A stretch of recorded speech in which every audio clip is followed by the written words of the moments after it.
What's up, guys? I am outside the Dahlonega Gold Museum. I'm going to do the tour inside here. I just ended up in this town by accident yesterday. I was on my way to Dukes Creek Falls to do some prospecting for gold. So I guess I'm going to check out the Yahula Creek near here. But I'm going to go inside and try and do this tour, and I'll bring you along with me if I can. All right.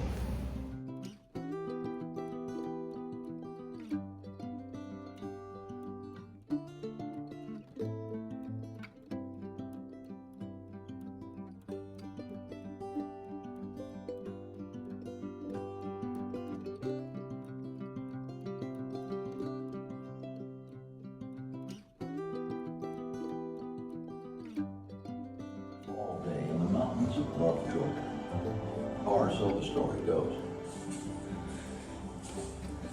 It was 1828, and young Benjamin Parks was walking quietly through the woods, looking for deer.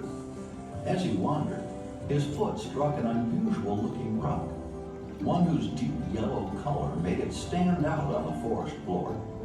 This, it's been said, was the first discovery of gold in Georgia. And this story, though, while widely known and often repeated, is only one of many popular legends about the start of Georgia's gold rush. And while Benjamin Parks may not have been the first to find gold here, he was far from the last.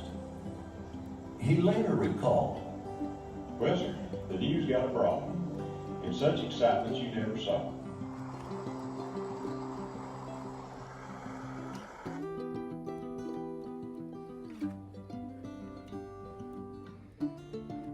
That's one of the water giants.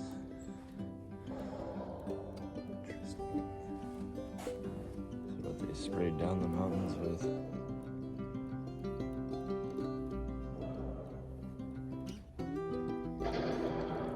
It's a miniature model of a stamp mill.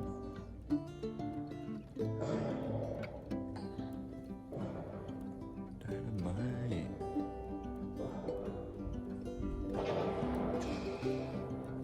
Oh, can I try it? No way.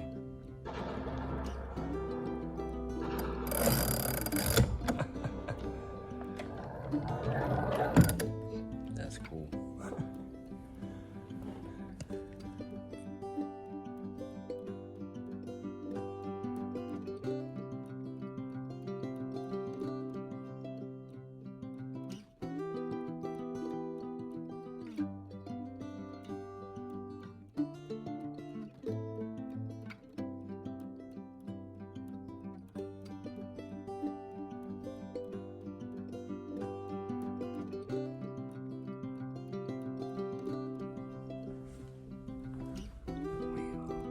Some of the chemicals used to extract gold: bone ash, sodium nitrate. That's the lead. Poison. Silver. Very cool. Over here we've got, they said it was a couple $1 million worth of gold coin. Wow. Heck yeah. Crucibles. Very cool.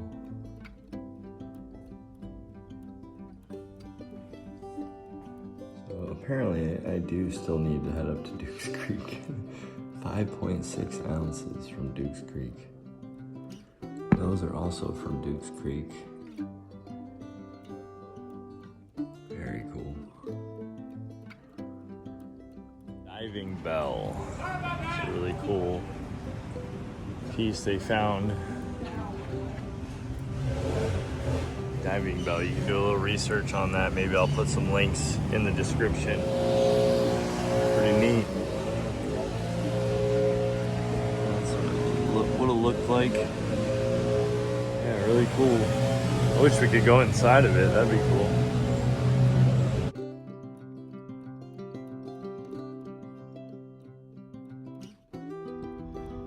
Alright, so I think I'm gonna go check out the consolidated mines, do the underground tour. I'm conflicted between that and Croissant, but I think I'm gonna go with the underground tour of the old mine.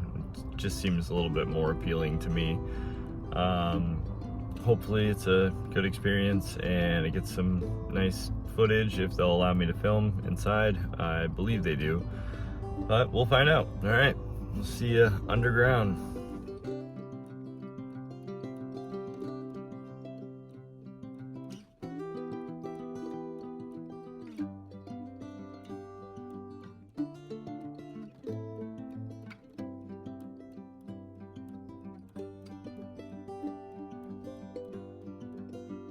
See a good bit of water on it. Don't worry about slipping on that unless it's cold enough to freeze over. But if you need to use the rocks on the side, you're obviously more than welcome to. They're not going anywhere. Now, as we go down, keep in mind we're going to be going backwards from the way the mine was made. They started on the other side of the mountain in 1898 and finished up here in 1905. The mine had to close down, funny enough, because they were actually spending too much money here. Big part of this process was really expensive, using like mercury. The dynamite itself was really expensive, which we'll get into a little bit down there. Alrighty guys, but if you're ready, we're gonna head down the ramp in just a second here. Feel free to take pictures. Let me know if you guys have any questions. Oh, also, one more thing. All of this was made by the miners. None of this is natural. That's a big question I get a lot. Forgot about that.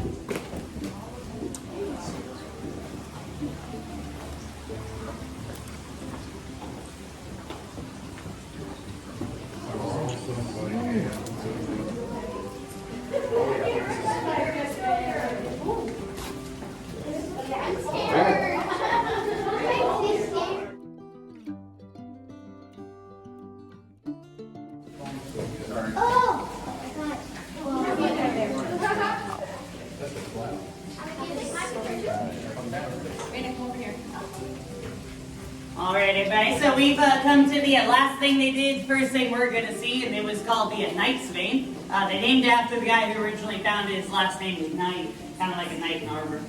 And through this whole quartz vein that went all the way up to the parking lot, they found 54 pounds, 9 ounces of gold worth about $2 million. Now keep in mind, money was a lot different back then. We'll be getting into that a little bit more as we come down here and talk about the wages and all that. So it is worth probably closer to 50,000 or so back then. Again, this is 124 years ago. Money was a lot different back then. It was a lot different 5 years ago, let alone 124. Now, here's the other crazy part. You're not going to actually be able to see the gold down here, even though there's still about 80% of it still here in the mine. And the reason is, they were finding bits of gold that they would call flour gold. They called it that because it was about the same size as a piece of baking flour. So it's really small. Now, before I was talking about mercury, and that was one big thing that was really expensive, to get all these little tiny pieces together so you can melt it all down, purify the gold, and actually put it into bars or coins to get rid of it all. They had to use the mercury to combine it all. It's called amalgamation. But mercury is really, really dangerous. We all know that nowadays, but back then, it was just another tool they had. And even today, it's still one of the best ways to take little pieces of flour gold, combine them all together before you melt it all down. Now, the reason why they started on the other side of the mountain and worked their way up to this point instead of starting here, because they knew about this vein of quartz, it went up to the surface, so they saw it there. The big problem was, pulling those rocks up there would have been almost impossible for what they had back in the day. So it's a lot easier to drill a hole down there like that and drop all the rocks down. You guys in the back, you'll see that in just a minute here. Now, I'd say this is a wide vein of quartz. Typically, they start off about the width of a pencil. This is 22 feet wide. Even today, it's still one of the biggest gold-bearing veins of quartz ever found.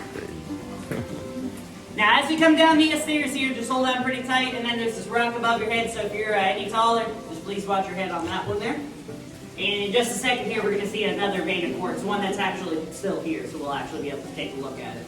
But if you're ready, guys, follow me down here. Wow.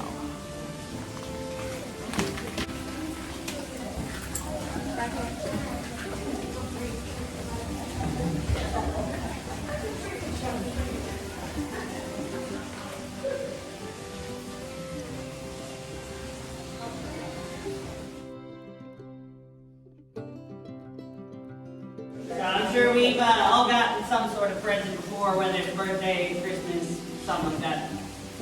Basically, no matter what, they're going to give it to you in a box, and part of that is so you don't know what's inside of it. So think of the quartz right over there like a box, and think of the gold on the inside kind of like the present.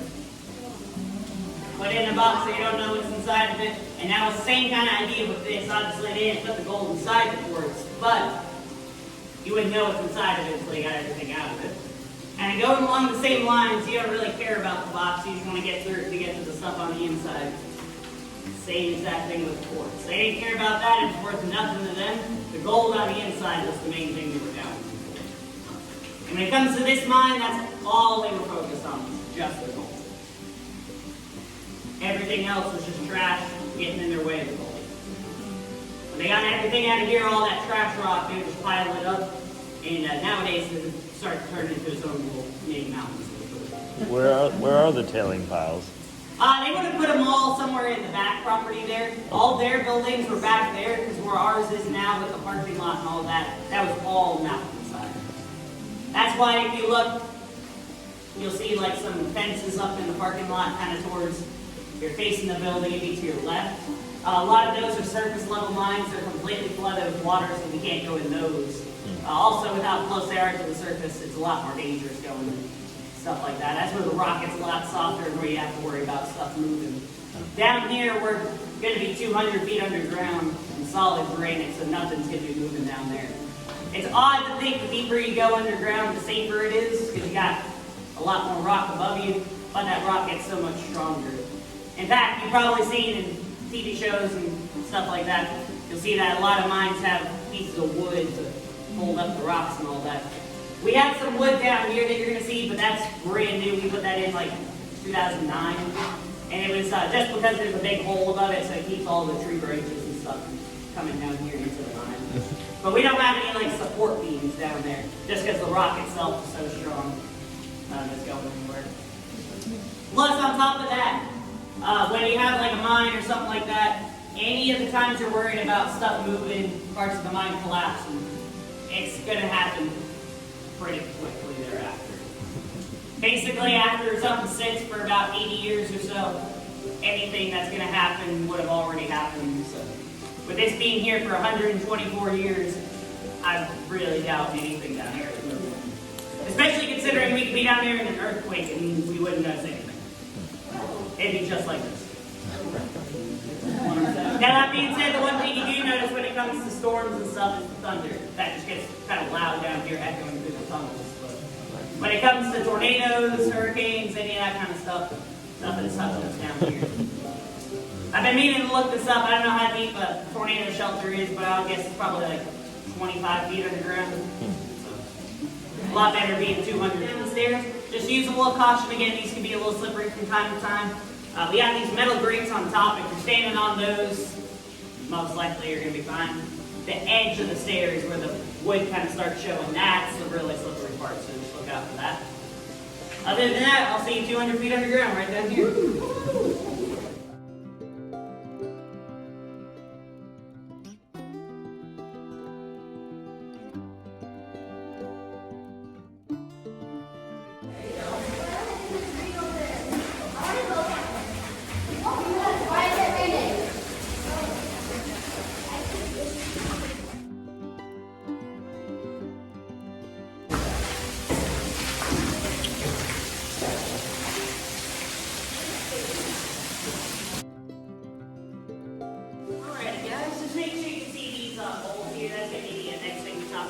If you guys need to come behind, you're more than welcome to. So the first thing we're going to talk about down here are these holes here. Basically, everything before they started mining here would have been just solid rock through the whole entire mountain. None of this is here. This wasn't an actual cave or anything. The thing I mentioned as we were coming down the ramp there. So the first thing you had to do to use the dynamite, which is the most important tool to make everything you see around you, you have to drill a hole so you fill them up with the dynamite and start blasting the rock away. Now the first drill they had was all just hand powered. You'd have a 15-pound sledgehammer and then what they would call a hand still, which essentially is like a nail where it's flat on one side so you can hit it with the hammer. And then the other side, that's where it's a little bit different. Instead of having the sharp pointed nail, you has. Or if the diamond shape like this, where it's wider at the top, smaller at the bottom. And that's actually the part that's going to drill the hole, kind of like the drill bit we had today where it has the corkscrew sort of pattern. Because that wouldn't do anything to the rock, they had that wider part. The way you just put it up against the wall, hit the end of it with the hammer, and you turn it. That's the whole job. So it's not that it's hard to do. In fact, down here it's even easier. Since they were using 15-pound hammers, you'd have one guy, he would hit the end of it, and you'd have another guy turn. So you only have one step to do. If you're this guy, you just kept turning it the whole way.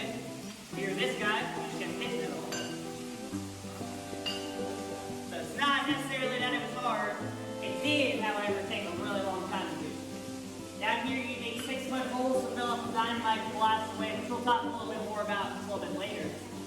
But essentially, that 6-foot hole would take about 6 hours to do all that.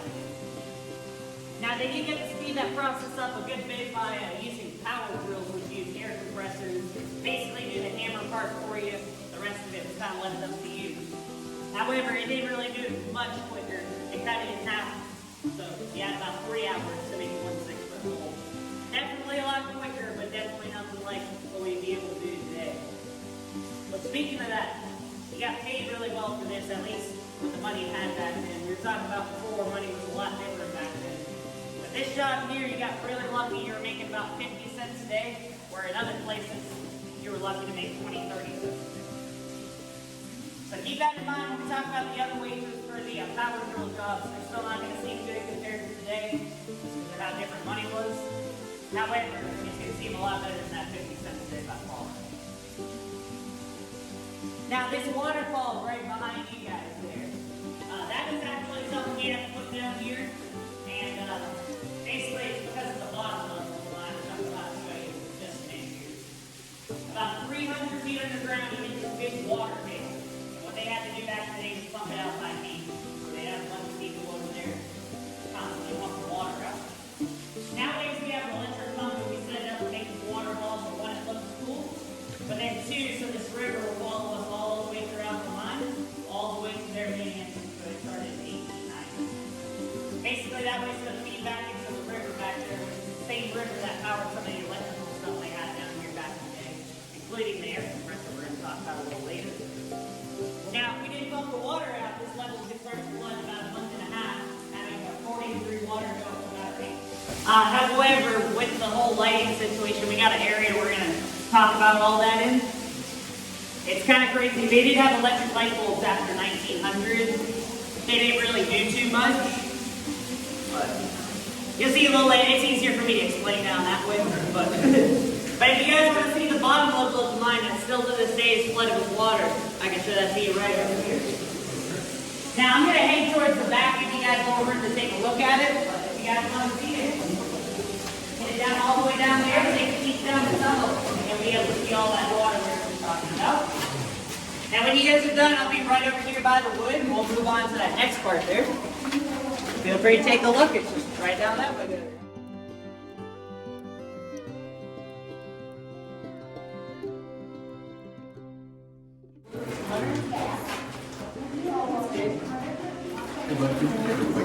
Sure.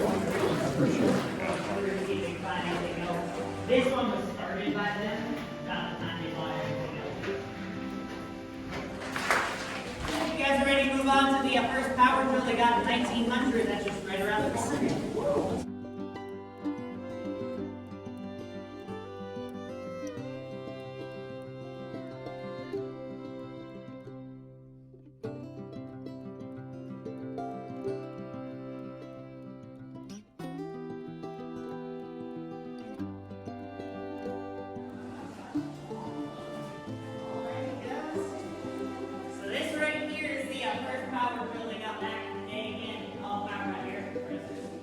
Now let me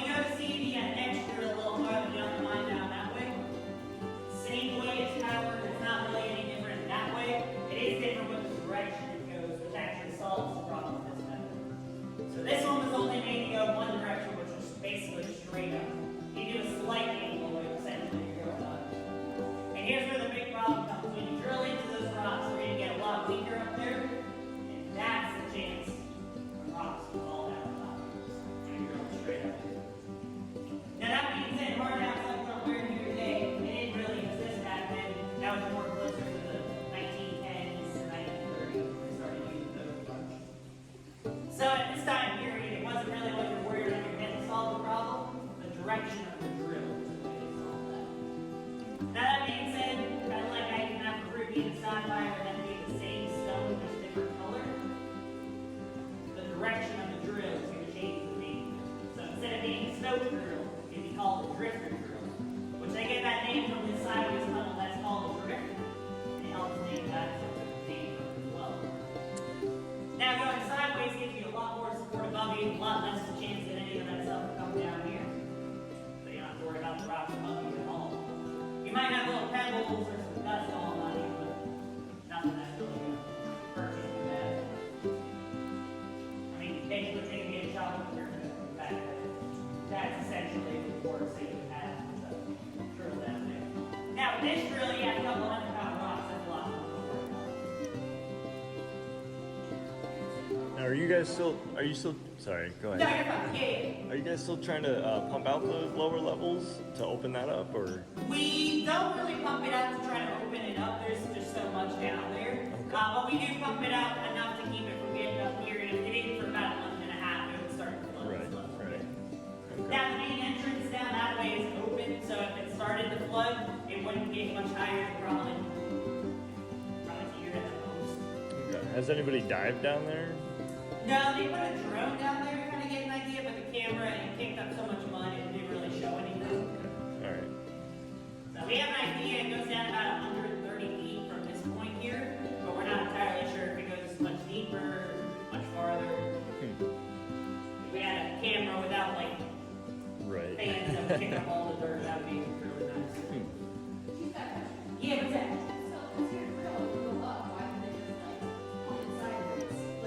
So it had no stand for it. That was one of the big reasons. You have to hold it sideways. This thing weighs almost 200 pounds by itself. And then alongside that, this part here, it has a little tiny piece of metal inside of it. And what it would do is it would push it up against the rock. The other drill there has a very similar thing. Instead of that, it was a frame.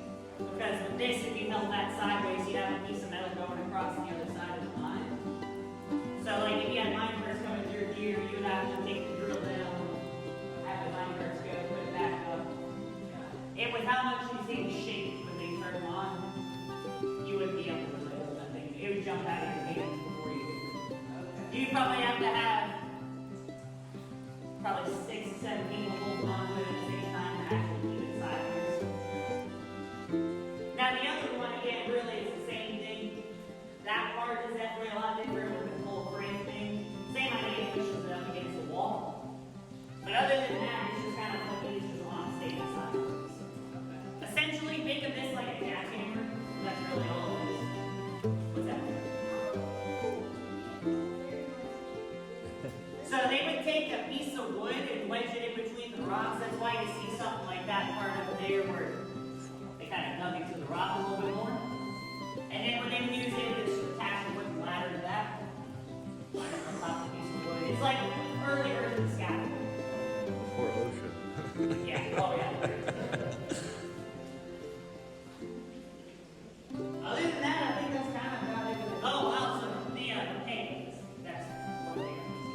So, when you went from 50 cents a day to 2 years later getting this drill, then you made about $1. Simply because it's a lot more dangerous, you're going to get paid a lot more. And again, today that's not going to seem great. Back in the day, this time period, you're looking at maybe making 50 cents a day anywhere else.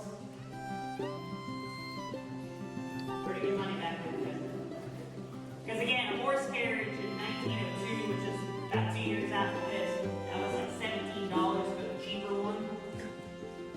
So if you're making $1 a day, you're going to get there a lot quicker than the 50 cents a day, especially considering you couldn't just take all that money, put that aside. You have to still use some of that for other things. Now, the next stop we're going to take a look at is all about the dynamite, how they blasted the holes away, why they made them 6 feet deep, and all that kind of stuff. As we go through that tunnel there, if you're any taller, please watch your head. It does get a little bit shorter through there, and then a little later on it'll start getting a little bit bigger. But then to your right-hand side, as we walk by, there's going to be a short tunnel called the safety tunnel. That's where you hide from the dynamite blast. So just keep that in your mind. We'll be mentioning that a couple times. But if you guys are ready to follow me down here, just keep this safety tunnel to the right. Right?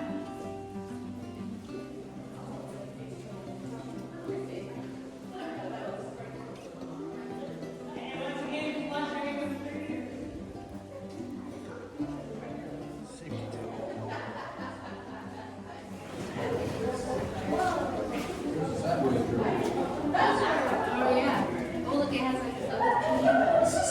modified it so only one person can hold it. It's still be a lot. Yeah.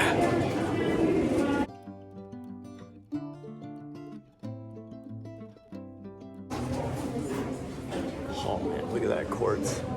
Bet you there's still some gold in there.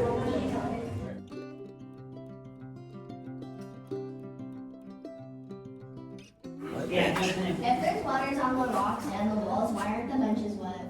Why aren't the benches? Sometimes they are. It really depends. All that water comes through the cracks of the rocks, and it's really on or off. Some places they drip all the time. Some places it depends on the year. It's kind of like on the floor. You'll see puddles that show up in different places depending on the time of year. It's actually the water underneath us being forced through the rocks. There's a ton of it down there, and there's a lot of pressure, so it just pushes it all up through here. There's times where this whole area I'm standing in water, and there's times where, like right now, I'm standing here and it's completely dry. Now right here we're going to talk about dynamite. This is kind of the whole reason why we're able to come down here today. Now with these holes here, these would have been 6 feet deep back in the day to fill up with the dynamite, blast all this away. And this actually left over from what they were using to blast this tunnel here. So altogether for a short tunnel like this, you're looking at about 100 sticks of dynamite, about 8 or 9 per hole. So what you just take a stick of dynamite about that long, put it right at the end of the hole, and then to get it back so you can fit more in there, you just take something like this broomstick, just push it all the way back. Now one of the biggest ways for dynamite to go off is impact, so if you drop it or push it back too quickly, it could go off behind you here. And just like dominoes, it's a chain reaction. If one goes off, all the other ones are going off pretty quickly thereafter. And you want to be in that safety tunnel down there before any of that goes off. So the two methods you had back then to make your dynamite go off when you're in a safer spot was one, either that electrical exploder you see on TV shows and movies, push the plunger down, sends electric current to it, all that goes off. Or what they use down here, which was a physical fuse, light it on fire, sets the dynamite off. What's it?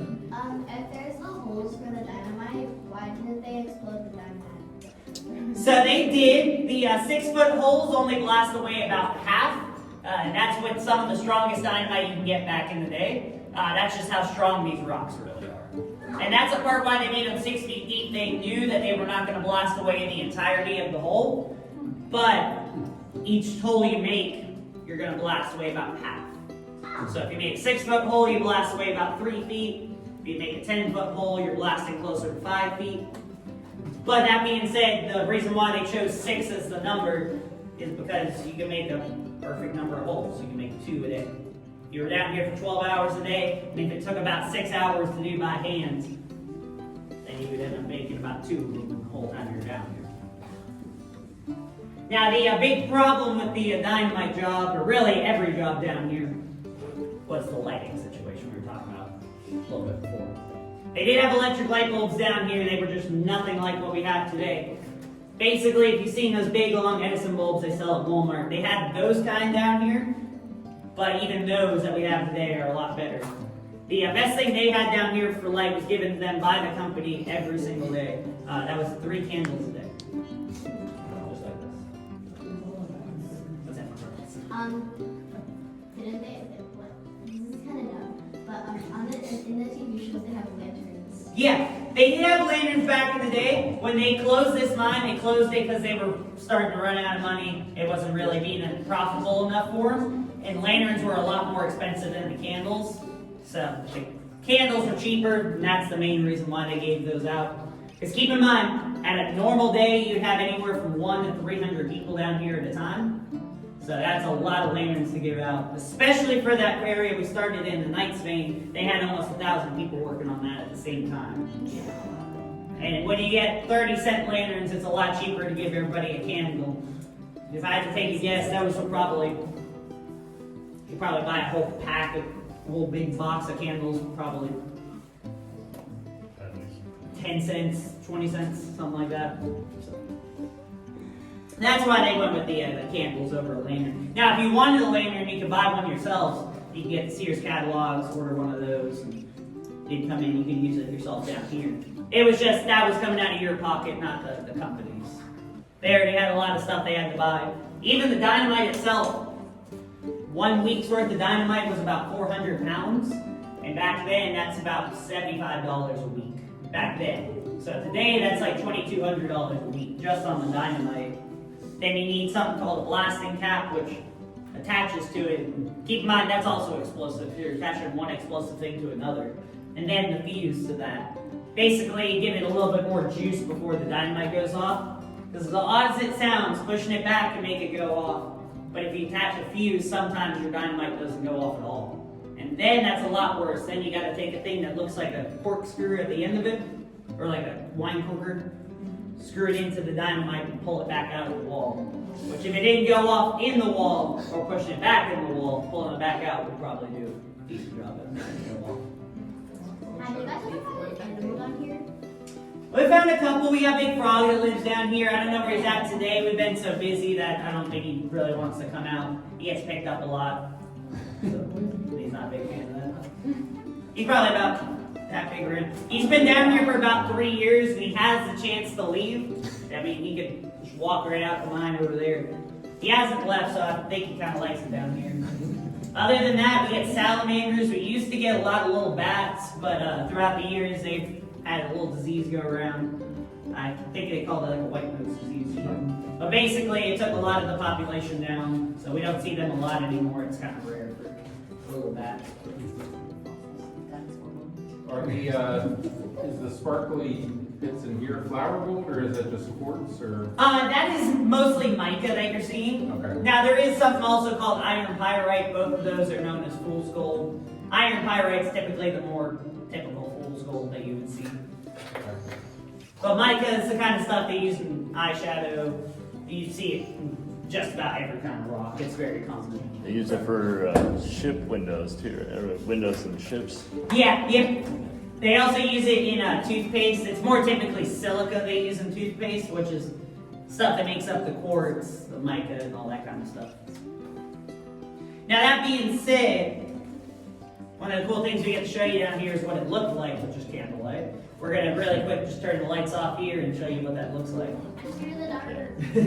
Well, then look down there. That light's always on. Hold your brother's hand. Yes. No, not really. Not down here. But if you guys are ready, I'll go ahead and I'll light the candle here and show that to you. After we do that, we're going to talk about a couple jobs, and then we'll move on to the next part. You guys are ready? 3, 2, 1. Wow. So this right here is essentially all you had. Now keep in mind, you can have, up to 10 to 15 candles in the one tunnel at a time, so probably a little brighter. And they were also down here in this much light all the time, so they were a little more accustomed to it than we would coming from our light bulbs. Were there candle stands? They had a thing called a stick and Tommy, which was basically a pointed piece of metal that you could put into the rock, and then it'd have a little part you could put the candle in so it'd hold it for you. But that was another thing you kind of had to get for yourself, so they just gave you the candles and you went to work. So. Now, how did they light the candles? So, odd little thing first before I say what they had.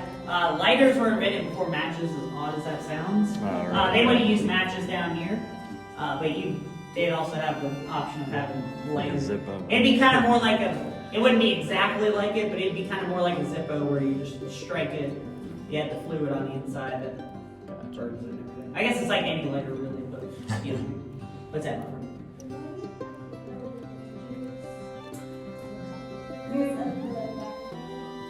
Well, so not exactly. You didn't have to kind of worry about that. Like if you had a stick of dynamite, you put it right over the candle. There's a good chance it'll probably go off, but not any worse than with the lights on, honestly. What's happening from? With the safety tunnel, did they have to use dynamite to make the safety tunnel? Yeah, now that's where the whole us going backwards comes into play, because they could have hidden this tunnel when they were making that one, and then when they were making this one, you could just walk out of the mine. It's not much farther that way. It's probably 400 to 500 feet that way. Now with the dynamite, what you'd want to do is just carefully fill these holes up, attach the blasting cap, which is explosive, so you got to be very careful, and then attach the fuse. Now your fuse was only 6 feet long, so what you do is light it and get to the safety tunnel. That'll give you about 3 minutes to get there. which doesn't seem bad. I've timed myself a couple times. It usually takes about 2 minutes to get there. But keep in mind, you also, when you get in that safety tunnel, have to curl up like a ball to cover the important parts of your body here. Cover your ears for obvious reasons. And then the most important part, which is open your mouth and let out a little bit of air. That way the blast coming through doesn't compress your lungs. Because that was a very serious thing. Other than that, if you're in that tunnel, then you're perfectly fine. You couldn't go around the corner and do that. That blast is going to hit you as it goes that way. But if you're in your own separate tunnel off to the side, you didn't really have to worry about it as much. Now that being said, before we move on to that last part there, which is the last drill they had down here, I'm going to go ahead and just put the candle out, show you what pitch black really is. Now obviously if you look down there, we're going to have the light from down there. If you want to get the real look, take a look up here. If you don't, just take a look down at the light here real quick. If you're ready, 3, 2, 1. Whoa. It's not that bad. And then lights will go back on. 3, 2, 1. There you go. Now I'm going to head to the back of the group to give you guys more room. If you want to take a quick look up here, you're more than welcome to. I'm just going to head down there, and when you're ready, we'll move on to that next part there. That's so scary.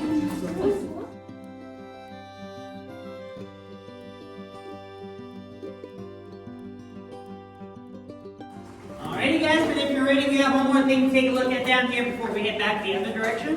If you're ready, follow me down here.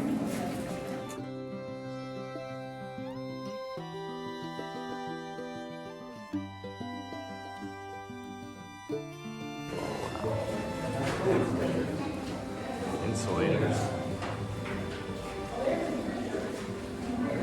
That's cool.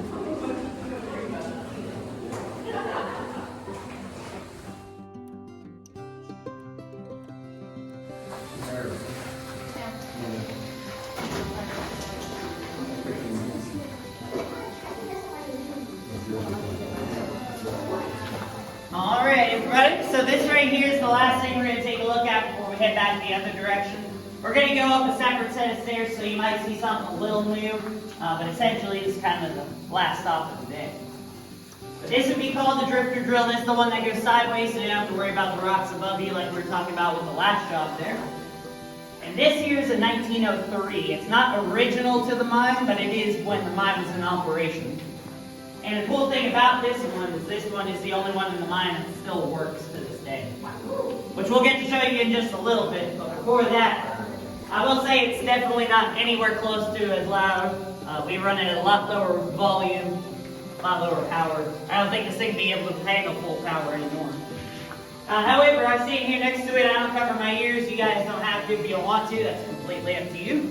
But when I put my hand in the air, I highly recommend that you cover your ears and listen to the echo. That'll give you a really good idea of what it was like back in the day. It's a very small idea, but gives you a little bit of an idea.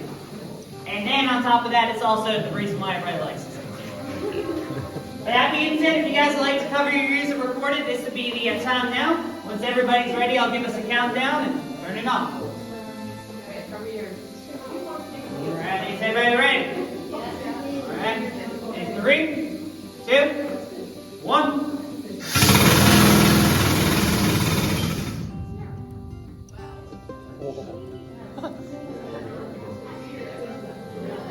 Wow. That right there is a 1903 drifter drill at roughly 25% power. So to imagine that back in the day, you'd have to hear about 4 times that, plus drilling into the rock. And they didn't use just one of these down here, they would use about 6 or 7 down here. So you imagine another 5 or 6 on top of that. Now, the big problem with it is obviously you didn't have bearing protection, so you're probably going to go deaf. Sadly, with this drill and how loud it was, that'd take about 3 months working every day in a row, 12 hours a day. Now, that being said, you get paid $2 a day with it, which is a lot more than the other jobs. But I get a lot of people telling me I'd much rather work the 50-cent a day job than not lose my hearing. Let me tell you how it doesn't work like that. This is 25% power. There's about 300 feet left of the mine down that way, and about a quarter mile that way. You can hear this all the way out the front at the night station we started at the very beginning there, at 25% power. That being said, with 6 or 7 of these going, 12 12 hours a day, full power.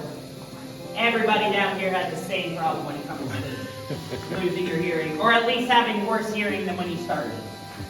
It didn't matter if you were sitting on the ground looking at the rocks. That wasn't really a job back then, but to say it was, you're still going to have the same problem everybody else had.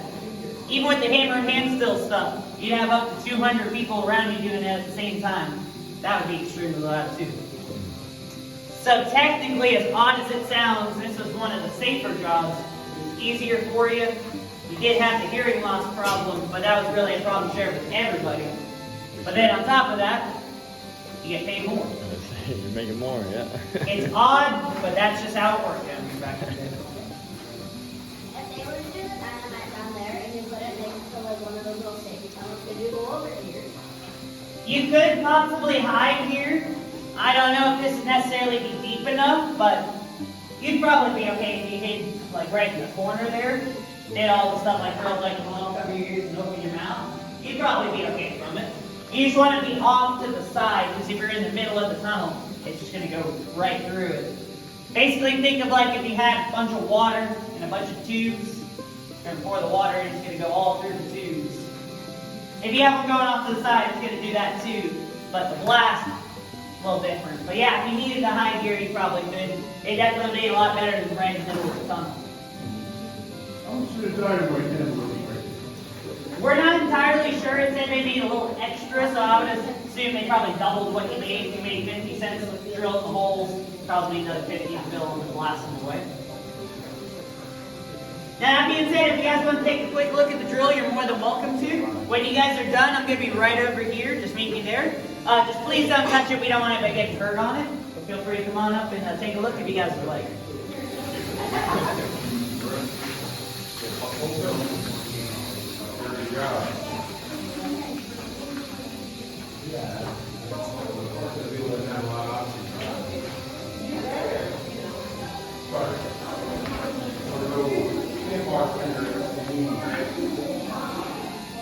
Alright everybody, so as we come up these stairs here, definitely hold on real tight. These are the ones that get the most slippery out of all of them.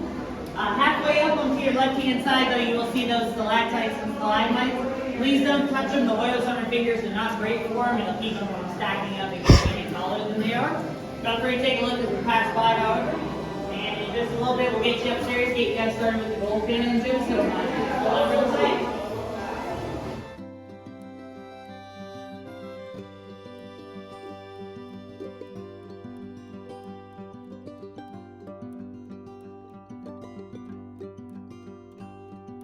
Alrighty guys, one more climb before the gold pin.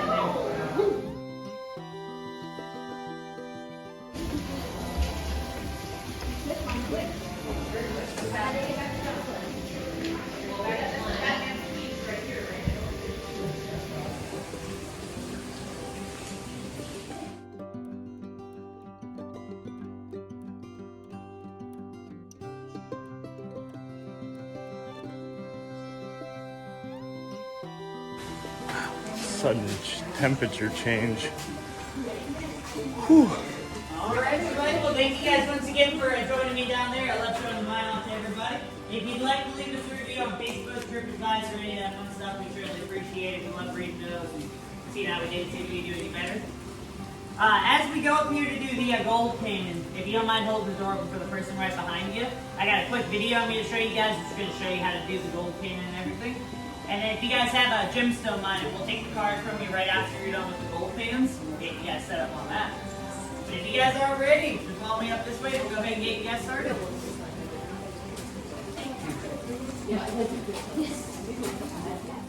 Alright everybody, so I just exited the mine tour and did a little bit of panning at the end. That was really cool in there. So got myself, I don't know if you can see it, 3 little pieces in there. But yeah, if you're ever in Dahlonega, definitely come down to Consolidated. It's worth the money to check out the old mine. Reese was our tour guide today. He did a phenomenal job. And yeah, if you're ever over in the area, check it out.